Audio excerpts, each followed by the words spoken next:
Heathen's Curse, my lord.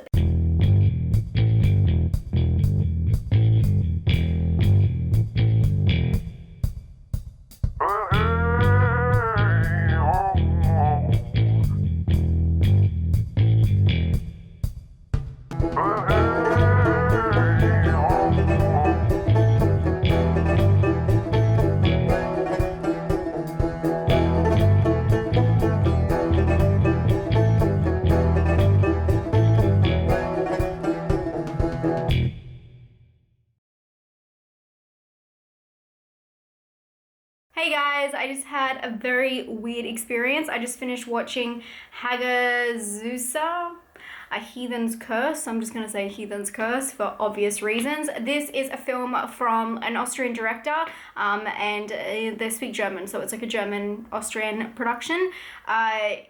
This is a wild one. This is a wild ride, and I was waiting for this one. I was very much expecting this one, being a slow, drawn-out, silent, kind of atmospheric film, and that's exactly what I got, and some questions along the way. Firstly, I do want to thank everyone who came and saw the live 31 Days of Horror yesterday for opera. It was amazing. Thank you so much for being there. And if you do want to go back and you don't have time to watch the whole video, I have timestamped when the review's in, so you don't have to watch the whole video with us, but there is a timestamp there if you wanted to know what I thought of opera. But A Heathen's Curse, my lord. This is a drama horror from 2017, and it's set in the 15th century. It's about a woman whose life is kind of torn apart by trauma from her reputation and being labeled as a witch, or her family is.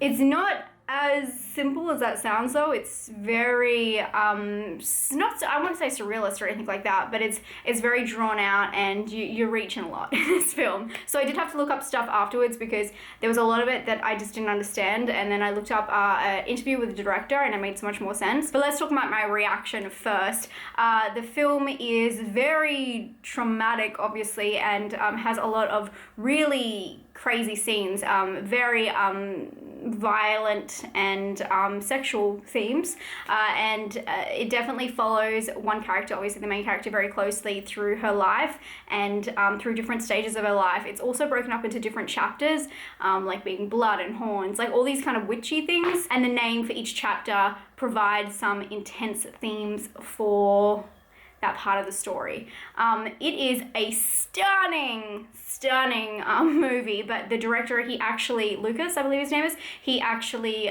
was a cinematographer, photographer, director of photographer, DOP, so many different names. He studied cinematography beforehand, so he was very visual. He's a very visual person, so it makes sense. I actually took some screenshots, and I haven't done this for any other video, but I took some screenshots because I wanted to just express what this film looks like. Is this not the most beautiful thing you've ever seen in your life?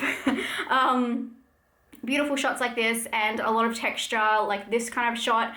He's very good at telling a story through visual cues. Here comes my dog, as I say cues. Cue my dog. Gromit. I'm sitting on the floor. He's not that tall.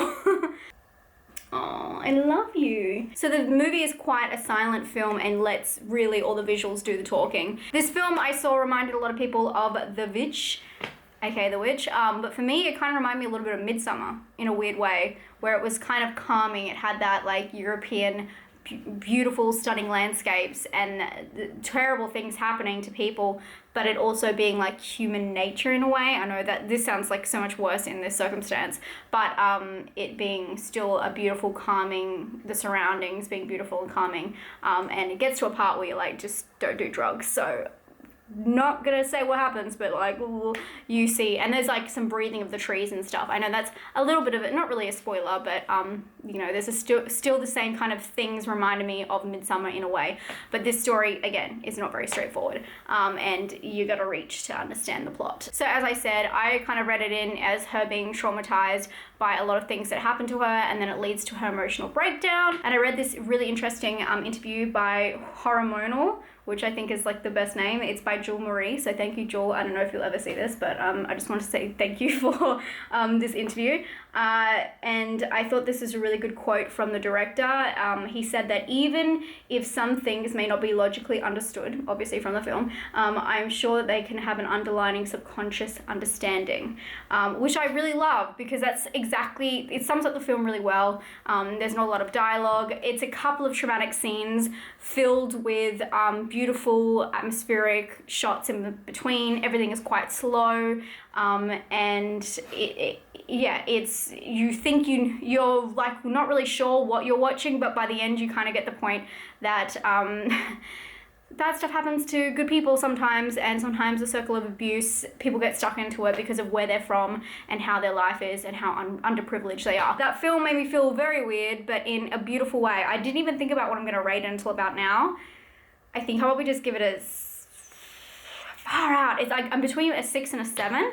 I do think it was, I don't know, it's very confronting and it was very beautiful. But I think I'm gonna give it a 6. If I gave Super Dark Times a 6, I think it's only fair I give it a 6 as well. I'm having so much trouble with ratings. I'm gonna be completely honest with you guys. At this point, I've watched so many movies, and it's really easy for me to go to the cinema and see a movie and have a feeling afterwards. But when I'm watching so many movies, like every single day after each other, it's really hard to, and especially since they're so different, it's really hard to balance them out and not compare them. When you watch a lot of films in a row, I'm sure you guys know, you just like draw parallels to a lot of them. So it's a very strange journey, but I mean, I'm just being honest because this is 31 Days of Horror. Just seeing this as a collective bunch of reviews, and you're not seeing it as like an individual review. Or maybe you are and you're very confused watching this video. Welcome. Overall, this is a dark, witchy, spooky kind of movie that is very slow burn, and the atmosphere in this film is just amazing. And you can tell that the director comes from a photography visual background. I think it really shines through, and he did say as well in that interview that he was very aware that he is a man making a film about women's experiences, and I thought that was really cool that he was really outspoken about that. Props to him. I thought he did a great job, and I can't wait to see what he does next. Some people will find this film pretentious, and if you're waiting for a big reveal, it's not really going to happen, but what will happen is there will be disturbing parts in this film that are quite traumatic.